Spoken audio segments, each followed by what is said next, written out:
اللهم صل وسلم على سيدنا محمد وعلى آل سيدنا محمد. خل المقادير تمضي لا تغالبها، فإن من غالب الأقدار مغلوب. إن القضاء لسيف لا يقاومه شيء من الخلق إلا وهو محبوب.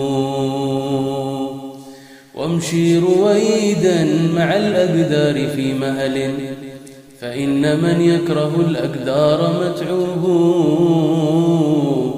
سلم وفوض لحكم الله محتسبا، فإنما الأمر مقضي ومكتوب. والله يقضي بما شاء وكيف يشاء، والعبد عبد ومخلوق ومربوب. ولم يزل ربه الرحمن يكلأه، باللطف والحفظ محفوف ومصحوب. حسن ظنونك بالرب الكريم، ولا تسيء ظنا فتبقى عنه محجوب. واعمل لنفسك أعمالا تسر بها، فكل ما يفعل الإنسان محسوب. إن كان خيرا فخير سوف يحصده، أو كان شرا فتنكيل وتعذيب. يا ويل من ضيع الأعمار في زلل، وكل من كسبه الآثام والحوب. واطلب علوما مع إقبال مع عمل، فأنت بالعلم والأعمال مطلوب. واحذر زمانك هذا إنه زمن، به المناكير شاعت والمعايب. فكن وحيدا فريدا خاملا حذرا، فإن فيه الأقاويل الأكاذيب. والظلم فاش بلا لوم ولا نكر، وللمساكين تخويف وترهيب. فكن لبيتك حلسا لا تفارقه، إلا لشيء له في الشرع تصويب. واذكر إلهك ذكرا دائما أبدا، فالذكر بالذكر مقرون ومصحوب. وذاكر الله يجالسه، فاجلس مع الله تأتيك المواهب. واطلب من الله ما تحتاج أجمعه، فالخير يا ذا لديه والمطالب. لا تسأل الله كريم الوجه خالقنا، فعنده الفضل والإحسان مسكوب. واعكف على بابه في كل ما نفس، فإن نسيانه يا صاحبي حوب. وكن أخي بحبل الله معتصما، فكل حبل سواه فهو مقطوب. واسلك على سنة الهادي تفوز، وفي أولاك ترضى وفي أخراك محبوب. ففي اتباع النبي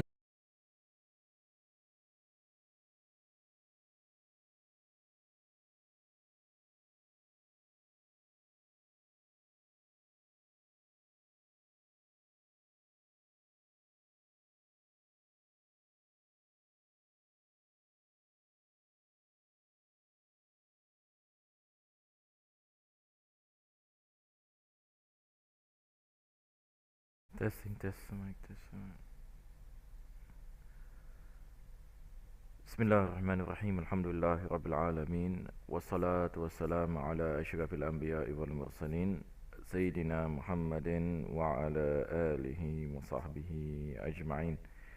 Alhamdulillah, we begin by praising Allah subhanahu wa ta'ala for this opportunity for us to continue in our lessons in Kitab Nur Idah in the Fiqh of Imam Abu Hanifa. And we pray that Allah subhanahu wa ta'ala bless our lesson and make it the reason where our sins are forgiven, our prayers are answered inshallah ta'ala. And may Allah enliven our hearts and with iman and taqwa and bless us with husnul khatimah. Ameen ya Rabbal Alameen. In our last lesson, we were speaking about the things that nullify ablution. The things that nullify ablution. And here in Nur Idah, the author mentioned altogether there are 13 things that invalidates ablution. So we have covered all these aspects of the things that nullify ablution. So what we'll do inshallah we will run through one more time. Because this is one of the things that is important when it comes to ablution, and a lot of people are asking, and the comparisons between certain things that is regarded as a nullification towards ablution in the Hanafi madhab, but not in the Shafi madhab, and so on and so forth. So we have to be clear on so many of these things. So let us run through briefly before we go on to the next part of the lesson. So the author mentioned, before.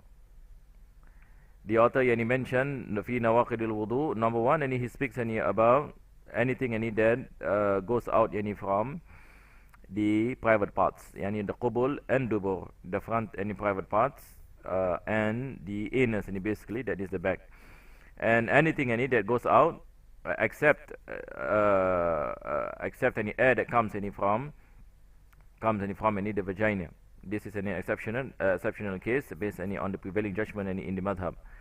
Other than that, everything will make ablution invalidated, regardless whether it is a filth or is something that is pure. Number two, najasatun sa'ila. Najis, something that is considered to be a filth, that it comes out from the body and it is flowing from the source. So he gave an example like blood and pulse. So if a person, for example, is bleeding, and the blood goes out from the body, and it is flowing, the blood is flowing away from the point of the injury, then this nullify ablution. Likewise, when it comes to the pulse, unless if the blood stay put, it is minimal, it doesn't flow, it does not invalidate ablution. Number three, wilada, that is when the woman delivers a child.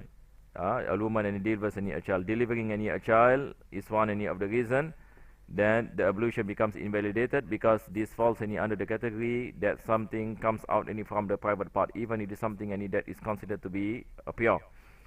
Number four, waqai ta'am, vomiting, but here the what you call it, the condition is that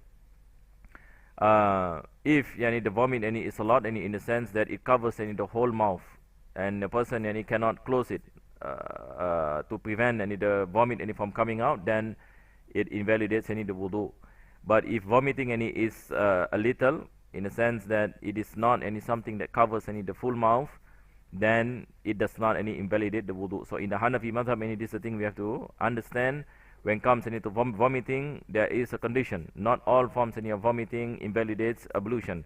The vomiting that invalidates ablution, and it's a type of vomiting that is overwhelming, in the sense that a person cannot contain the vomit in his mouth.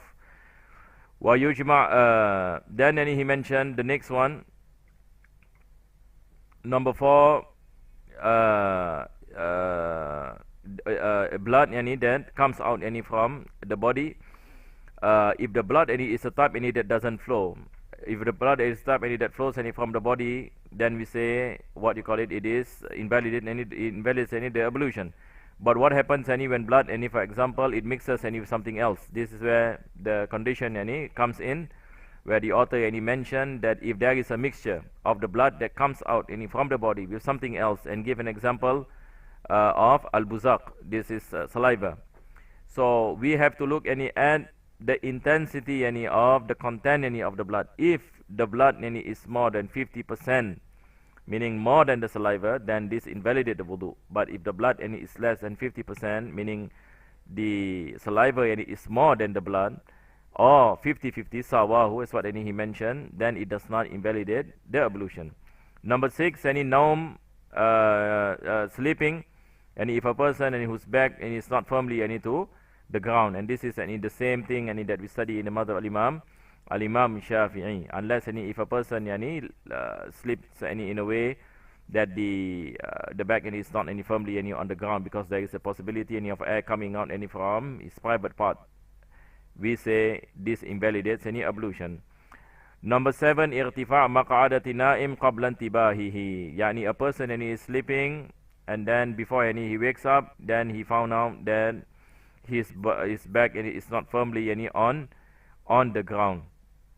So in this any situation, any the ablution and it becomes any invalidated.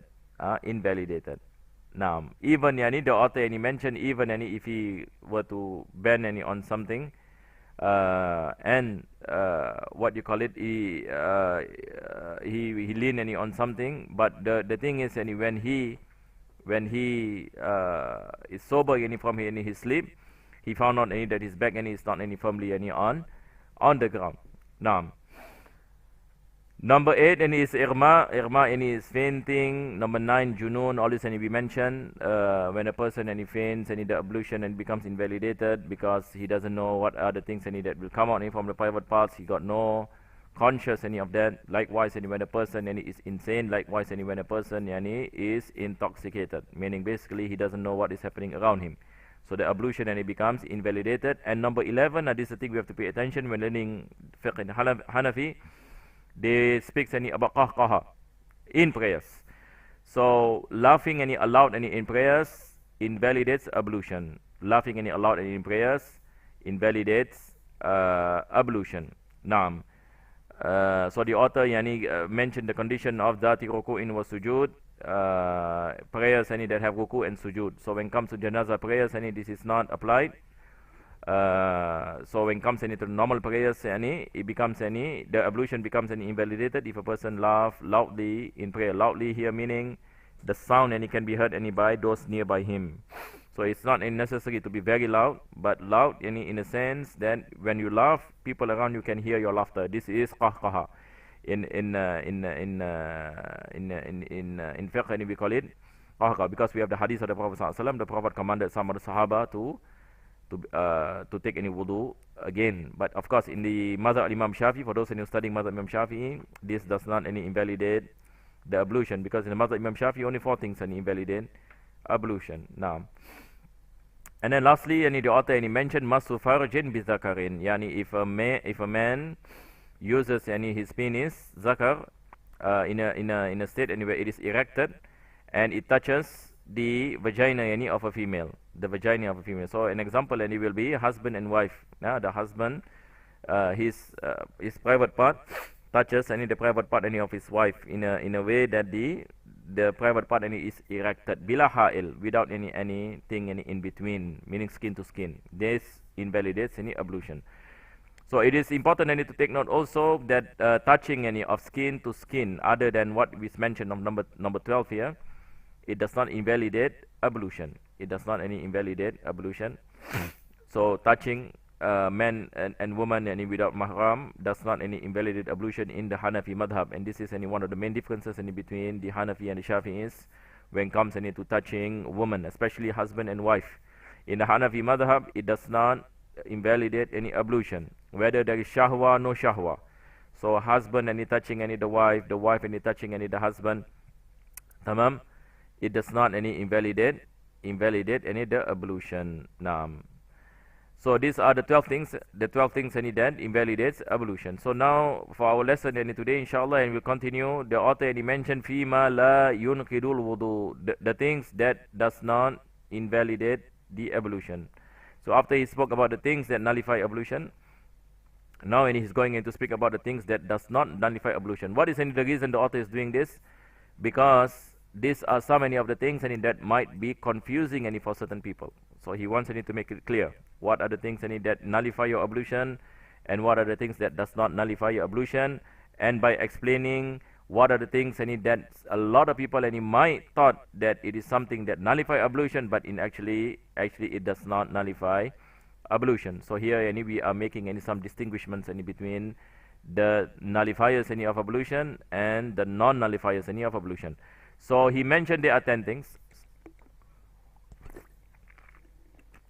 And all these things needs to make easy for the beginner to study by making it concise in this manner. So this is the way of the mukhtasarat. Any books that is mukhtasar is designed in this way. So he mentioned the 10 things that does not nullify ablution.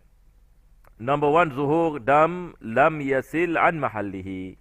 If a person is injured, there is blood, but the blood does not flow. So the blood stays at the body part of the injury. This does not invalidate ablution. That's what we mentioned before this. Number 2, suqutu lahmin min ghairi sayalani dam. Yani injury that cause the flesh to come out from the body without any flowing of blood, without any flowing of blood. So an example he mentioned kal-irqil madini, and this is a type of a sickness where part of the body parts fall from the body, but without the flowing of blood. This does not invalidate the wudu. So the author mentioned bil farisiya is called rushtah, bil dam, rushtah. Yani this is a kind of a sickness. Number 3, khuruj dudatin min jurhin. If a worm comes out from the injury, a worm, duda, does a worm coming out of a worm from the body invalidate the ablution? So here the author mentioned it does not invalidate the ablution, whether it comes out from the injury, or it comes out from the ear, or it comes out from the mouth, or it comes out from the nose. This does not invalidate the ablution. Number 4, masu zakar, touching the penis does not invalidate the wudu. And this is of course one of the differences also between the Hanafi madhab and the Shafi'i madhab. In the Shafi'i madhab, we study that this invalidates ablution. Here in the Hanafi madhab, it does not invalidate ablution. Yani touching of the private parts does not invalidate ablution, unless, as what we mentioned before this, if the penis is erected and it touches the vagina, not the body, but the vagina, then only the ablution becomes nullified. Number 5, masu imra'atin, touching any woman who are non-mahram does not invalidate ablution. So in the Hanafi madhab, whether we touch woman, our mahram, non-mahram, all these things does not invalidate ablution, but it is a sunnah to take any wudu based on qaida al-khuruj min al-khilaf mustahab. So the Hanafi scholars, when they touch any woman non-mahram, they take ablution. Yes, they take ablution. Why? Because to go out of the differences of the ulama. Naam. So this is the way in practice in fiqh. So it doesn't mean they touch any woman and they do not take wudu. They also take any wudu. But of course, in certain circumstances, which is difficult to take any wudu, of course, a person does not take wudu, holding on to the opinion in the Hanafi madhab.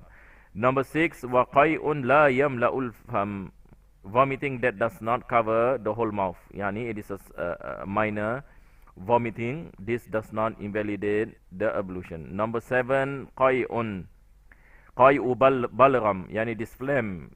A person, for example, removing a lot of phlegm.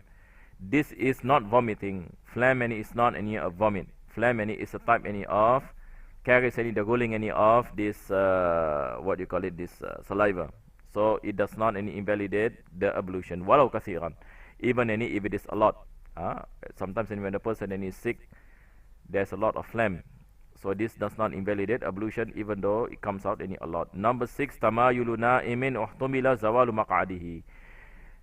A person, for example, he is sleeping and then he finds himself leaning one way. So there is a possibility that while he is sleeping, the back is not firm on the ground. So if it is based on doubt, this does not invalidate any ablution.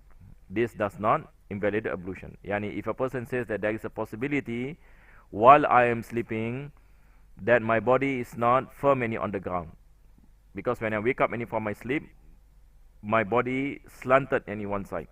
So as long as you wake up from your sleep in a way that your body is firm on the ground, you still have ablution. You still have ablution. So even though you have doubt any is not considered any to be something that gives any effect any to any ruling, because you are convinced that when you wake up, your body is firm any on the ground. So based any on doubt, then it doesn't give any effect. Number 9, naum mutamakkinin. So when a person is sleeping, mutamakkin, yani the body is firm any on the ground, is what we mentioned. Walau mustanidan ila shay'in law uzila saqat. If a person is like what you call it, a person yani is laying any on something. A person and is relaxing and he puts in his body and on the wall. He's laying and his body and on the wall, but the body and is firm and on the ground. So now we say that if without any the wall, he will fall.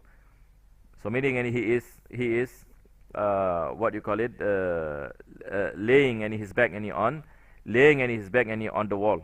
Now so much so that if the wall and is not present, then he will fall.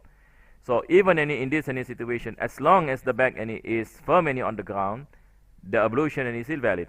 The ablution is still valid, and this is the prevailing judgment in the madhab of Al-Imam Abu Hanifa, is what is mentioned by the author, and this is mentioned also by Sheikh Ibn Abidin. He also mentioned, and this is the opinion that is preferred in the Hanafi madhab. Now, so here there are differences of course. Some scholars mention if there is such an extreme form of laying the back to something else that the body can fall, this can invalidate any ablution, because this is in a way the body is not firmly on the ground because of something else, not any by itself. So some scholars make this differentiation between the back is firm on the ground, whether it is by itself or by something else. So here the author mentioned it doesn't make a difference whether it is by itself or it is by something else. This is the prevailing judgment in the Hanafi madhab, that the wudu is still valid. This is number 9. Number 10, the author mentioned naumu musallin walau raki'an aw sajidan aw ala jihati sunnah.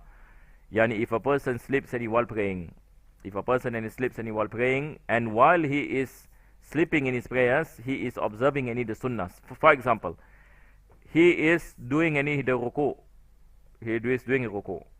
and he falls asleep. So now, when he is in a state of ruku, he is observing the sunnah, meaning he puts his hand on the knees, and his body, the position of his body, the position of his fingers. If he found out that his body is in a way that is observing the sunnah, then in this situation the wudu is not invalidated by the sleeping. Because why? In reality this is not sleeping, because how can a person sleep at the same time he is observing the sunnahs in prayers? It shows that he is not sleeping. It shows that this is not sleeping that removes the consciousness of a person. But this is a type of when a person in a state of sleepiness, and it occurs to him that he fall asleep, but in reality this does not reach the state of sleep that invalidates the wudu, because at the end of the day he knows what he is doing. If he is asleep, surely he will not be observing the sunnahs in the prayers that he is in. Likewise, when a person is in sujud, so if he is in a state of doubt, for example, is my wudu invalidated or not? Look at his position when he is conscious. Is he observing the sunnahs? If yes, then he is in a state of wudu. The wudu is still valid. This is what the author meant of sajidan ala jihati sunnah. Because if he can observe the sunnahs in the position he is in, meaning he is conscious of himself in prayers. Wallahu ala mani bisawab. Wa sallallahu ala sayyidina Muhammadin wa ala alihi wa sahbihi wa sallam. Walhamdulillahi rabbil alameen.